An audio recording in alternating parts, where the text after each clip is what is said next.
बाराती लोग छठ पूजा करती है तो लौका क्यों खाती है? क्योंकि एक दिन भोलेनाथ अपना कैलाश पर सारे दाल सब्जी फल मूंग घर में भर दिए थे, लेकिन लौकी लियाना भूल गए थे। उसी कैलाश पर एक आदमी दो चार लौकी बेच रहा था। माँ पार्वती जब देखती है तो लौकी वाला को बुलाकर वो सारे लौकी ले लेती है।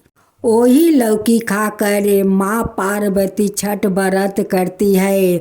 उस समय से लोग चौथ का दिन लौकी लगता है। वो लौकी बगैर छठ पूजा शुद्ध नहीं होता है, क्योंकि लौकी खाकर माँ शांत रहती है। तब से आज तक उस लौकी का परंपरा छठ पूजा में चला आ रहा है। तो अब आइए हम लोग सुनते हैं छठ माता के गाथा।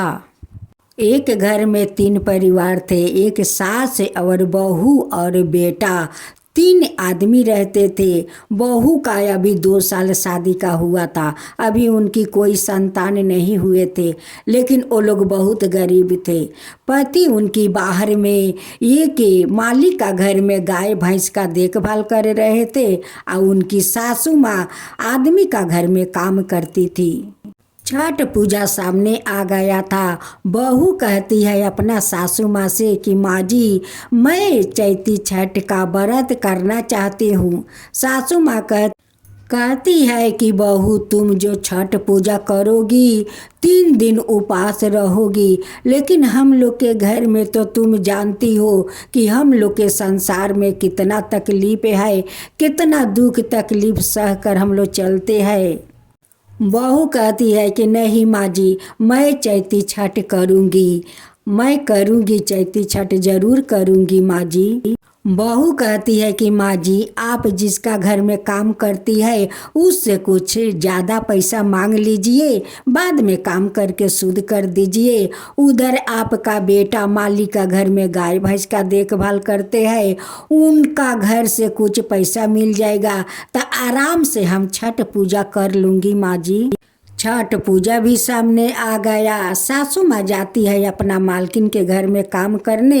मालकिन से कहती है कि मालकिन, काल तो चौथ है, काल मेरी बहू छठ पूजा करेगी, काल नहा कर खाएगी, आप कुछ पैसा ज़्यादा दे दीजिए, बाद में आपको काम करके शुद्ध कर दूंगी। मालकिन कहती है कि ठीक है, काल मैं देखूंगी। काल जब सासू माँ काम करने जाती है, कहती है कि मालकिन कुछ पैसा दे दीजिए, नहीं हो तो कुछ आटा का पिसान दे दीजिए। वो मालकिन क्या करती है कि वो जो आटा चाल चाल कर भूसी रखी थी वो ही दे देती है सासू माँ को। कहती है कि यही भूसी है, ले जाओ, आज तो मेरा घर में कुछ नहीं है। चौथ का दिन तो जैसे तैसे उनकी गुजारा हो गया, लेकिन खरना के दिन उस औरत उसे भूसी देती है। उसी भूसी का बहू 2 लीटी लगा लेती है। कहती है कि यही मैं छठ माँ को भोग लगा दूंगी। खरना पर उनकी बहू उहे 2 लीटी भूसी का छठ माँ के भोग लगा देती है। गोर लाग लेती है या लाग कर पानी पी कर रह जाती है। चंपा का पति अपना मालिक से कुछ पैसा मांगते हैं कि मेरा घर में छठ पूजा है, मालिक कुछ पैसा दे दीजिए। मालिक कहता है कि मेरे पास अभी पैसा नहीं है, जाओ सामने महीना में तुम्हें पैसा मैं दे दूंगा। उधर मालिक भी कुछ नहीं दिया, इधर मालकिन भी आटा को भूसी देती है। उनकी सासू माँ भूसी लिया कर अपना बहू को देती है। उस दिन उनकी बहू का हाथ में 1 रुपया था। उसी दिन एक आदमी 1 लौका बेच रहा था। बहू कहती है कि छठ माता को तो लौकी बहुत पसंद है, मैं इसी लौकी को मैं जाकर जल में खड़ा होकर अर्घ दूंगी। जो भूसी का रोटी वो छठ माता का भोग लगाई थी, वो रोटी उठाकर केला के पाता में रख दी थी। वो दोनों लीटी सोना का छठ माँ बना दी थी। उस लौका में से बहू आधा फाल्टी लौका घर में रख देती है और आधा फाल्टी घाट पर लेकर अपना सासू माँ के साथ जाती है। उसी लौका को लेकर गंगा में खड़ा हो जाती है और छठ माँ से गुहार करती है कि माँ, इस लौका के सेवा मेरे पास कुछ नहीं है, इसे स्वीकार आप कर लीजिए। अब तो माँ छठ उनकी श्रद्धा भक्ति देखकर प्रसन्न हो जाती है। उस लौका का फाल्टी से जल का धारा गिरने लगता है। साक्षात छठ माता उन पर प्रसन्न हो गई कि आज उस औरत लौका लेकर पानी में खड़ा है। जब चंपा अपनी आँख खोलती है तो देखती है कि उस लौका के फाल्टी से साक्षात जल पर रहा है। ये तो सूर्य भगवान अपना अर्घ ले रहे हैं। छठ माता बहुत प्रसन्न है, उसलिए तो इस लौका से जल गिर रहा है। सासू माँ देखकर बहुत आश्चर्य हो गई कि इस लौका के फाल्टी से जल गिर रहा है। साक्षात सूर्य भगवान अर्घ ले रहे हैं। जिस औरत आटा का भूसी दी थी उनका छठ माँ सारा धन नष्ट कर दी थी। जो आदमी उनकी पति को पैसा नहीं दिया था उनकी गाय भैंस को मृत्यु हो गया। जब बहू सुबह अर्घ देकर आती है और उसी रोटी को लेकर कहती है कि मैं गौ माता को खिला देती हूँ।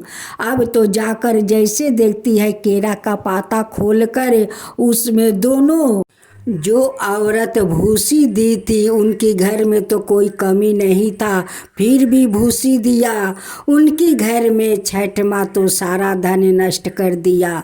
जिसका घर में उनकी पति काम करते थे पैसा मांगा, उन्हें भी कुछ के कमी नहीं था, वो भी पैसा नहीं दिया। उनका सारा गाय भैंस मर गया। अभी तक तो चंपा पारण नहीं की थी। वैसे ही वो मालकिन आती है, कहती है कि मुझे माफ़ कर दो चंपा, तुम्हारा सास के मैं भूसी दिया था, उसी के कारण मेरा घर में आज सारा धन नष्ट हो गया है। उधर वो मालिक आता है, कहता है कि तुम्हारा पति पैसा मांगा था, मैं पैसा नहीं दिया, मेरा गाय भैंस सब मर गया, सब मर गया, मैं तो लूट गया। दोनों चंपा का सास से माफ़ी मांगते हैं कि बहन मुझसे बहुत बड़ा भूल हो गया, मुझे माफ़ कर दो।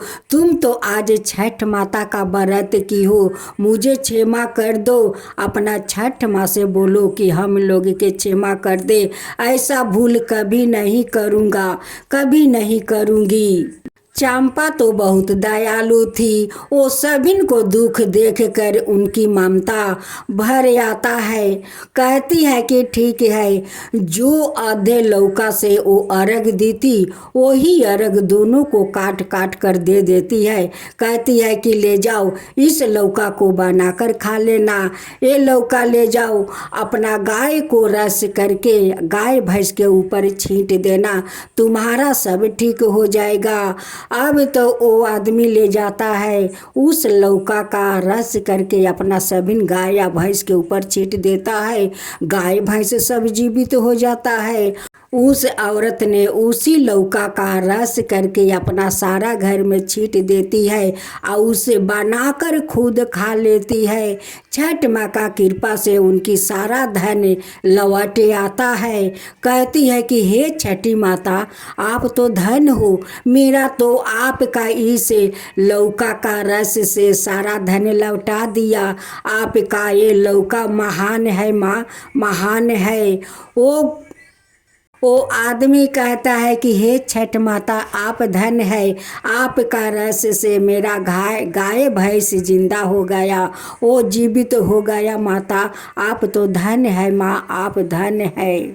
उस औरत और गाय भैंस वाला आदमी दोनों छठ माँ को मानती करता है कि हे छठ माँ, आगे साल से आपका हम लोग धाम-धूम से छठ पूजा करेंगे, श्रद्धा पूर्वक पूजा करेंगे।